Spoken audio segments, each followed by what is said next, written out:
Hello everyone. आज की video में हम बात करेंगे आईवी फ्लूइड्स के बारे में। तो इस वीडियो में हम देखेंगे कि आईवी फ्लूइड्स कितने टाइप के होते हैं और उनके क्या क्या यूजेज होते हैं। तो चलिए वीडियो को स्टार्ट करते हैं।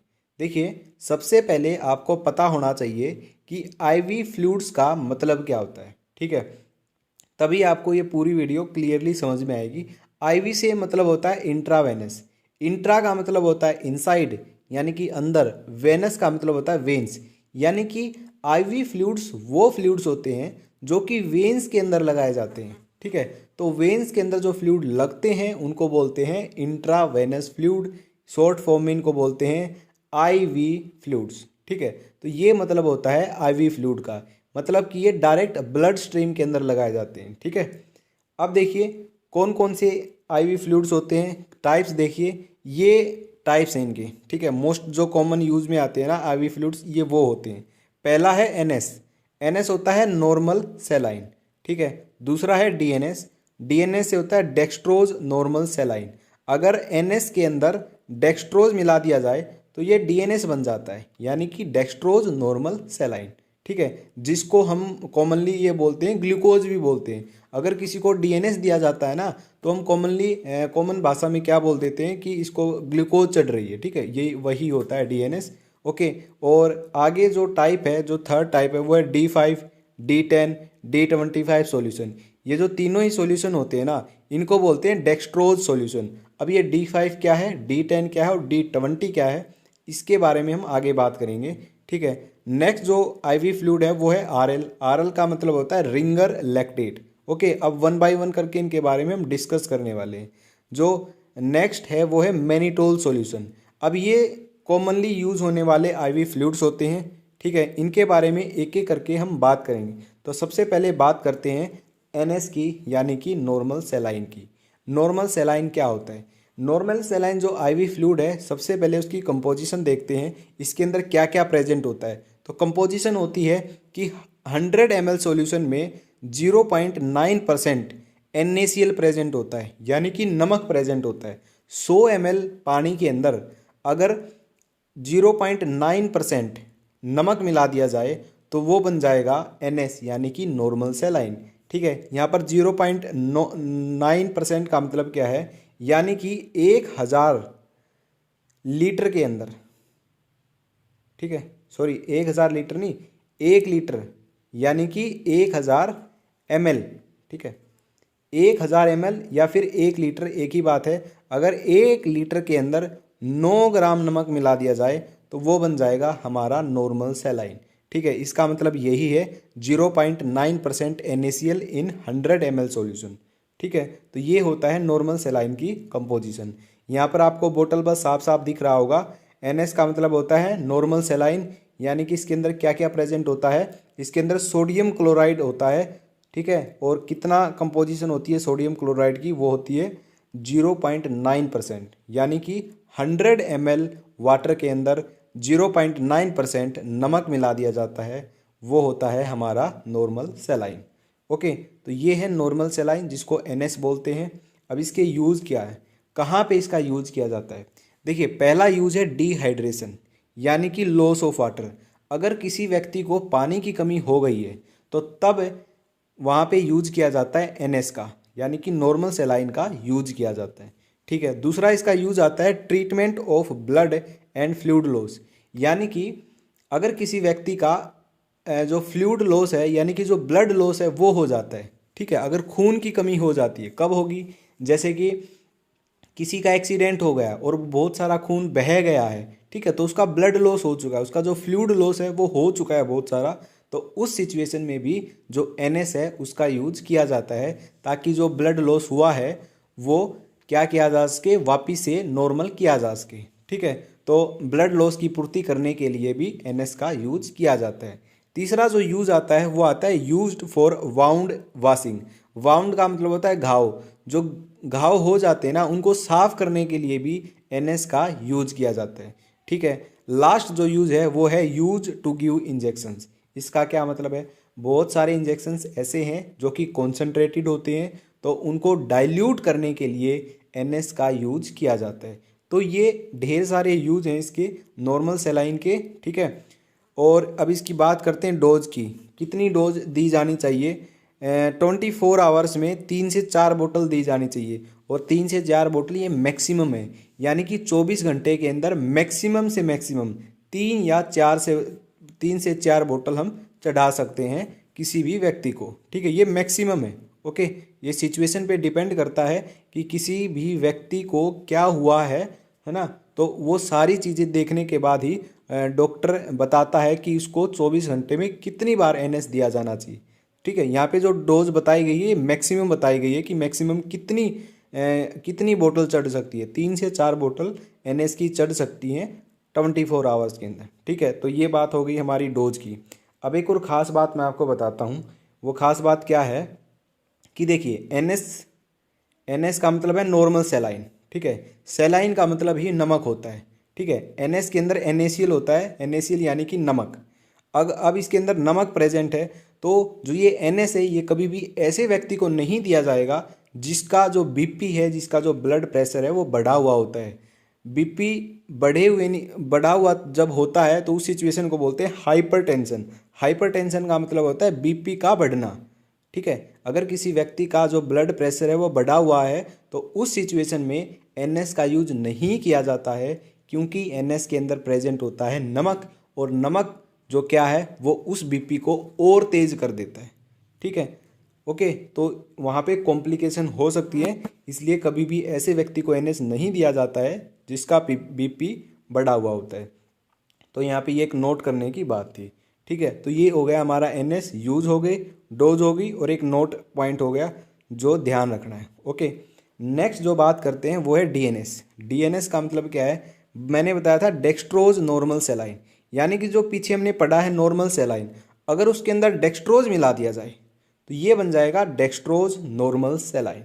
ठीक है, जिसको हम बोलते हैं ग्लूकोज की बोतल। यही होती है वो ग्लूकोज की बोतल जिसको डीएनएस बोलते हैं। ठीक है, यही चढ़ाई जाती है। ओके, तो डेक्सट्रोज नॉर्मल सेलाइन, अब इसकी कंपोजिशन देखते हैं क्या क्या इसके अंदर प्रेजेंट होता है। वही जो NaCl की अमाउंट है वो तो होगी वही जो नॉर्मल सेलाइन में प्रेजेंट होती थी, 0.9%। बस यहाँ पे जो डेक्सट्रोज है वो कितना है, 5 ग्राम। तो पर 100 ml सॉल्यूशन में ये कंपोजिशन है। ठीक है, 100 ml के अंदर ये कंपोजिशन बताई गई है, ये बात भी आपको ध्यान रखनी है। ओके, तो 100 ml सॉल्यूशन के अंदर 0.9% यानी कि 0.9 ग्राम, ठीक है, ये तो होगा नमक, और 5 ग्राम है वो होगा डेक्सट्रोज। तो अगर हम नॉर्मल सेलाइन में 5 ग्राम डेक्सट्रोज मिला दे तो वो बन जाएगा डीएनएस, यानी कि डेक्सट्रोज नॉर्मल सेलाइन। और जैसा कि आपको यहाँ पे बोतल पे भी दिख रहा होगा, ये बिल्कुल साफ साफ लिखा हुआ है कि ईच 100 ml कंटेन, दिख रहा है आपको, देखिए ये मैं आपको एरो बना रहा हूँ, each 100 ml contain dextrose anhydrous. देखिए यहाँ पे दिख रहा होगा 5 ग्राम, नीचे सोडियम क्लोराइड जो दिख रहा है 0.9 ग्राम। तो ये डीएनएस के ऊपर यहाँ पे ये कंपोजिशन लिखी हुई है। ठीक है, नॉर्मली जो ये रेट होता है ना इनका, ये जो स्टोर पे मिलती हैं जितनी भी ये एनएस है डीएनएस है, ये 30 से 40 रुपये तक की मिल जाती है। कोई बोतल 30 रुपये की होती है तो कोई 40 रुपये की होती है।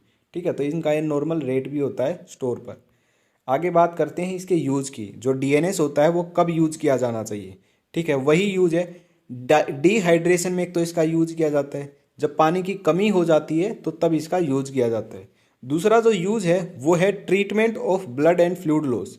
वही एक्सीडेंट के दौरान अगर ब्लड लॉस हो गया है, खून जो है वो ज़्यादा बह गया है, तो तब भी इसका यूज किया जाता है। और जो तीसरा यूज है वो है लो ब्लड शुगर, यानी कि हाइपोग्लाइसीमिया। जब किसी भी व्यक्ति के अंदर जो शुगर लेवल है, जो ग्लूकोज का लेवल है, ब्लड के अंदर जो शुगर लेवल है या फिर ग्लूकोज का लेवल कह लो, अगर वो कम हो जाए, ठीक है, तो तब क्या है, जो ग्लूकोज का लेवल कम हुआ है उसको नॉर्मल करने के लिए क्या किया जाता है, डीएनएस दिया जाता है। क्यों दिया जाता है, क्योंकि डी से होता है डेक्सट्रोज। डेक्सट्रोज का मतलब क्या होता है, ग्लूकोज ही होता है ये।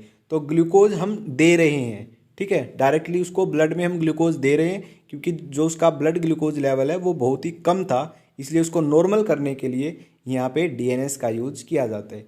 तो हाइपोग्लिसीमिया सिचुएशन, हाइपोग्लिसीमिया का मतलब ही होता है लो ब्लड शुगर। तो हाइपोग्लिसीमिया सिचुएशन में डीएनएस का जो यूज है वो किया जाता है। ठीक है, लास्ट जो यूज है हमारा वो है इंसुलिन शॉक। इंसुलिन शॉक में भी डीएनएस का यूज किया जाता है। अब ये इंसुलिन शॉक क्या होता है, देखिए बिल्कुल ध्यान से समझना है इंसुलिन शॉक क्या होता है। कभी कभी क्या होता है, हमारी बॉडी के अंदर जो इंसुलिन है वो बहुत ज़्यादा बढ़ जाता है। ठीक है, तो इंसुलिन के बढ़ जाने की वजह से ये जो इंसुलिन है ये बढ़ गया। ठीक है, इंसुलिन के बढ़ जाने की वजह से क्या होता है, जो बॉडी के अंदर ग्लूकोज होता है ना, बॉडी के अंदर जो ग्लूकोज होता है वो ग्लाइकोजन के अंदर स्टोर हो जाता है।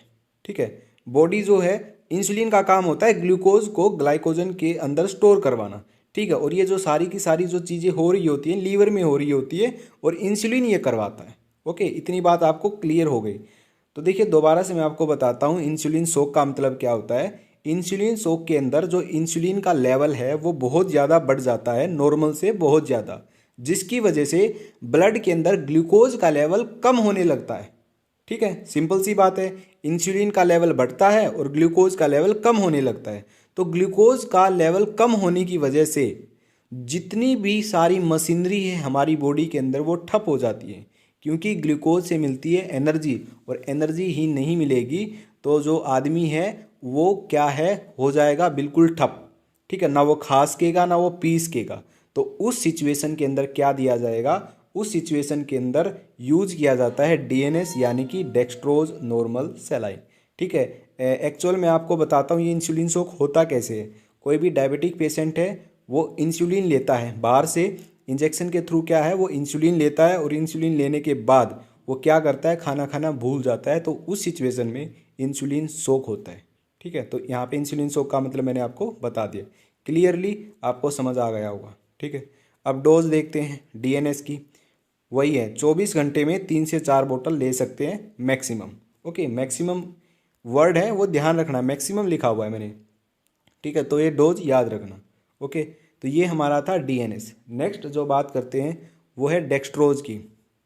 ठीक है, अब ये डेक्सट्रोज क्या है, देखिए डेक्सट्रोज क्या है, डेक्सट्रोज भी तीन तरीके की बोतल आती हैं डेक्सट्रोज की। एक तो है D5 के नाम से, एक है D10 के नाम से, एक है D25 के नाम से। फ़र्क सिर्फ तीनों में इतना है, डेक्सट्रोज की क्वांटिटी में फ़र्क है। ठीक है, जो D5 नाम से आती है उसमें तो 5 ग्राम होता है 100 ml में। 100 ml में अगर 5 ग्राम डेक्सट्रोज है तो D5 की बोतल होगी। अगर 100 ml में 10 ग्राम है तो वो D10 की बोतल है। और 100 ml में अगर 25 ग्राम हो गया तो वो होगा हमारा D25 की बोतल। ठीक है, तो ये तीनों ही जो बोतल हैं ये डेक्सट्रोज सॉल्यूशन बोले जाते हैं, डेक्सट्रोज आईवी सॉल्यूशन बोले जाते हैं, D5, D10 और D25। ठीक है, ये तो कॉमनली यूज किए जाते हैं D5 और D10, लेकिन जो D25 है ये बहुत ही रेयरली यूज किया जाता है। यानी कि इसकी जो आवश्यकता है D25 की वो कब पड़ती है, वो तब पड़ती है अगर कोई व्यक्ति ना तो खाने की उसमें है एबिलिटी है उसमें, ना फिर वो पी सकता है कुछ, ना तो वो खा सकता है ना पी सकता, और वो ऐसी सिचुएशन में पहुंच गया है अगर उसको ग्लूकोज बाहर से नहीं दिया गया तो वो मर जाएगा। अगर ऐसी सिचुएशन हो जाती है, ऐसी क्रिटिकल सिचुएशन में, तब ये D25 का यूज़ किया जाता है, अदरवाइज किसी भी सिचुएशन में D25 का यूज नहीं किया जाएगा। ठीक है, तो D25 जो है वो रेयरली यूज होता है, और जो कॉमनली यूज होने वाले हैं वो D5 और D10। अब एक और बात मैं आपको बताता हूँ, जो है डेक्सट्रोज सॉल्यूशन है, ठीक है, ये कब यूज नहीं किया जाएगा, अगर कोई डायबिटिक पेशेंट है यानी कि शुगर का पेशेंट है उसके अंदर डेक्सट्रोज हम यूज नहीं कर सकते, क्योंकि जो शुगर का पेशेंट होता है उसके ब्लड के अंदर शुगर क्या है, बढ़ा हुआ होता है, और बाहर से भी अगर हम उसको शुगर दे देंगे तो उसके जो ब्लड है उसके ब्लड में शुगर की जो अमाउंट है वो डबल ट्रिपल हो जाएगी, जिसकी वजह से कॉम्प्लिकेशन हो जाएगी। इसलिए कभी भी डायबिटिक पेशेंट में जो डेक्सट्रोज है वो नहीं दिया जाता है। ठीक है, और जो डीएनएस है वो भी नहीं दिया जाता है। ठीक है, जो डीएनएस है वो नहीं दिया जाता है। लेकिन खास बात क्या है, इंसुलिन शॉक, जो इंसुलिन शॉक होता है वो डायबिटिक पेशेंट के अंदर ही होता है, लेकिन इंसुलिन शॉक जब होता है तब दिया जाता है, क्योंकि इंसुलिन शॉक में जो ग्लूकोज का लेवल है वो बहुत ही डाउन चला जाता है, इसलिए दिया जाता है। ठीक है, तो ये हो गया हमारे डेक्सट्रोज के कंपोजिशन की बात। ओके, आगे बात करते हैं यूज की, कब दिया जाता है। देखिए डेक्सट्रोज यानी कि ग्लूकोज, एक तरीके से ग्लूकोज से मिलती है एनर्जी। तो अगर किसी को वीकनेस हो गई है, ठीक है, बहुत कमज़ोरी लग रही है, तो वीकनेस, कमज़ोरी आ गई है, तो उस सिचुएशन में जो डेक्सट्रोज है वो दिया जाता है। या फिर to recover body fluid loss, अगर फ्लूइड लॉस हो गया है बॉडी से तब भी दिया जाता है। ठीक है, डोज कितनी है? मैक्सिमम 3 से 4 बोतल 24 घंटे के अंदर। तो 24 घंटे के अंदर मैक्सिमम 3 से 4 बोतल डेक्सट्रोज की दे सकते हैं। तो ये पूरी की पूरी क्या है, यूज़ और क्वांटिटी है, कितनी क्वांटिटी देनी चाहिए डोज के बारे में। तो ये था हमारा डेक्सट्रोज के बारे में। नेक्स्ट जो हमारा आईवी आता है वो आता है आरएल। ठीक है, इसको बोलते हैं रिंगर लैक्टेट सॉल्यूशन। ओके, इसको रिंगर लैक्टेट सॉल्यूशन बोला जाता है, या फिर एक और दूसरा नाम है इसको सोडियम लैक्टेट सॉल्यूशन के नाम से भी जानते हैं। एक और नाम है इसका हार्टमैन सॉल्यूशन के नाम से भी जानते हैं। तो इन तीनों नाम से ये जाना जाता है। कॉमनली जो जाना जाता है वो आरएल, बोतल के ऊपर आरएल लिखा मिलेगा। आरएल का मतलब है रिंगर लैक्टेट सॉल्यूशन। अब बात करते हैं कंपोजिशन की, कि इसके अंदर क्या क्या चीज़ें प्रेजेंट होती है। देखिए, ये बहुत सारी चीज़ों का ना मिक्सचर होता है, यानी कि बहुत सारी चीज़ें आपस में मिक्स होती है।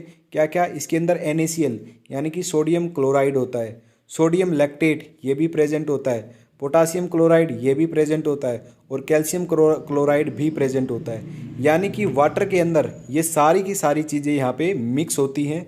तो इसी को बोलते हैं आरएल, यानी कि रिंगर लैक्टेट सॉल्यूशन। तो रिंगर लैक्टेट सॉल्यूशन क्या होता है? मिक्सचर होता है सोडियम क्लोराइड का, सोडियम लैक्टेट का, और पोटासियम क्लोराइड का, और कैल्शियम क्लोराइड का। ये सारी चीज़ें वाटर के अंदर मिक्स होती हैं, यही हमारा होता है आरएल।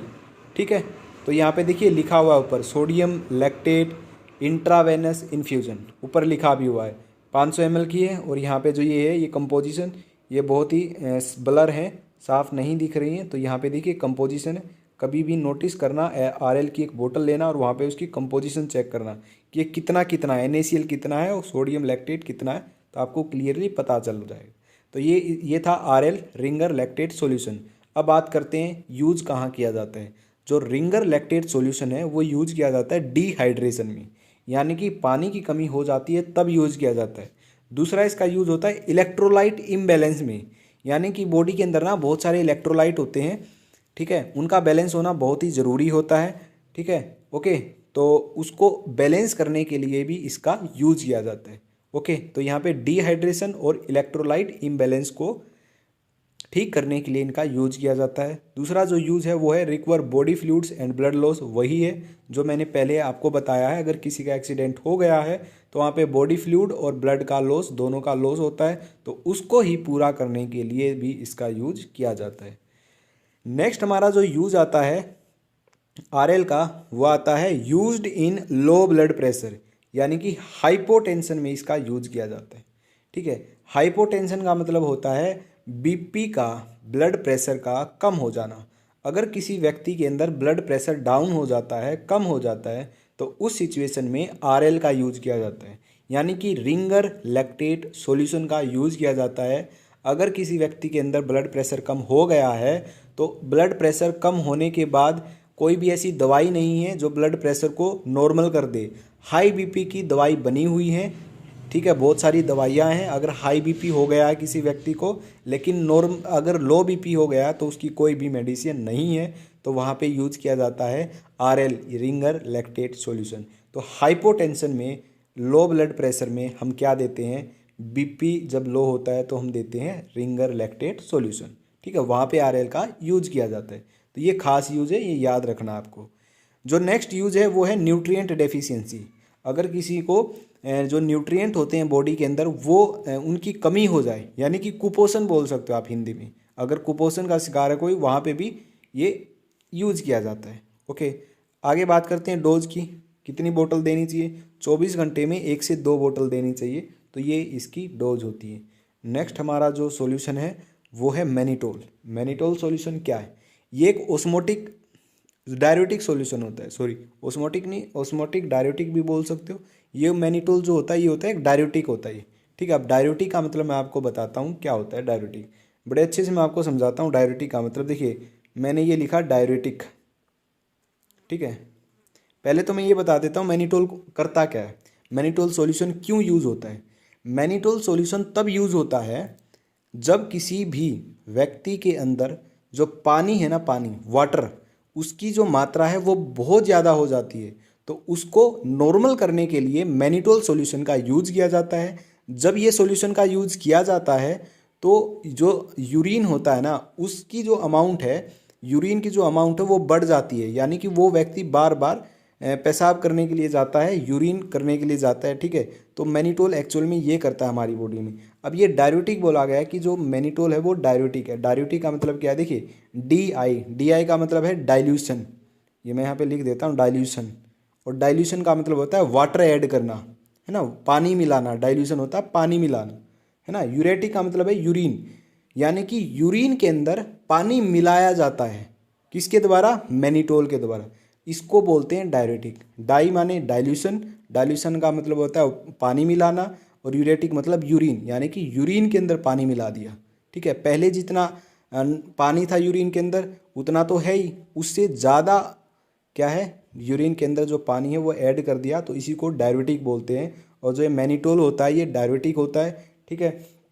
यानी कि ये क्या करेगा, यूरिन की जो वॉल्यूम है उसको बढ़ा देगा किसी भी व्यक्ति के अंदर। अब जिसको पानी बहुत ज़्यादा है, जिसकी बॉडी के अंदर बहुत ज़्यादा पानी है, तो उसको नॉर्मल करने के लिए इसका यूज़ किया जाता है, ठीक है। आगे मैं यूज़ भी बताऊंगा इसका, पहले कंपोजिशन देख लेते हैं। कंपोजिशन क्या है, 100 ml सॉल्यूशन में 20 ग्राम मैनिटोल यहाँ पे प्रेजेंट होता है। तो ये जो कंपोजिशन है ये याद करने की कंपोजिशन है, ठीक है, 20 ग्राम। ओके, तो कंपोजिशन है इसकी 100 ml सॉल्यूशन में 20 ग्राम मैनिटोल यहाँ पे प्रेजेंट होगा। अब यहाँ पे यूज़ की बात करते हैं, इसका यूज़ क्या है, कहाँ पे इसका यूज़ किया जाता है। तो मैंने बताया मैनिटोल का यूज़ किया जाता है बॉडी के अंदर अगर पानी ज़्यादा हो जाता है तो उसको नॉर्मल लेवल तक लाने के लिए इसका यूज़ किया जाता है, ठीक है। तो कैसे इसका यूज़ होगा देखते हैं। पहला यूज़ है इसका ओलिगयूरिया। ओलिगयूरिया यानी कि क्या है, अगर किसी को यूरिन प्रोडक्शन, अगर किसी व्यक्ति में जो यूरिन की मात्रा है वो कम बन रही है, ठीक है, यूरिन प्रोडक्शन कम हो रहा है, तो उस सिचुएशन में यूरिन प्रोडक्शन को बढ़ाने के लिए मैनिटोल का यूज किया जाता है, पहला यूज। दूसरा यूज है ओडिमा के अंदर।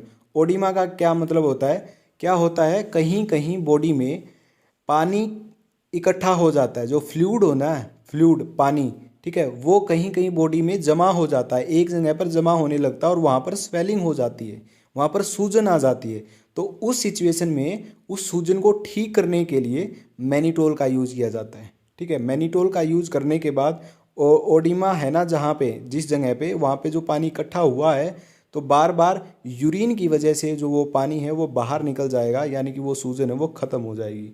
तो यहाँ पे मैंने साफ साफ यहाँ पे लिखा भी हुआ है, ओडिमा का मतलब होता है swelling that is caused by fluid trapped in your body tissue. जहाँ पर बहुत सारा पानी, यहाँ पे बहुत सारा पानी है इकट्ठा हो गया जिसकी वजह से सूजन हो गई, ठीक है। मैनिटोल किसी व्यक्ति को दिया जिसको ओडिमा था, तो मैनिटोल क्या करेगा, यूरिन की जो अमाउंट है उसको बढ़ा देगा। यूरिन की अमाउंट बढ़ाने की वजह से ये भी धीरे धीरे निकलता जाएगा और जो सूजन है वो धीरे धीरे ऐसे कम होती जाएगी और फिर बिल्कुल ही ठीक हो जाएगा। तो ये है हमारा मैनिटोल सॉल्यूशन का यूज। तो ये थे कुछ कॉमन यूज होने वाले आईवी फ्लूइड यानी कि इंट्रावेनस फ्लूइड। तो ये थी आज की हमारी वीडियो। आई होप आपको ये वीडियो पसंद आई होगी, ठीक है। तो आज की वीडियो में बस इतना ही, तो मिलते हैं नेक्स्ट वीडियो के अंदर।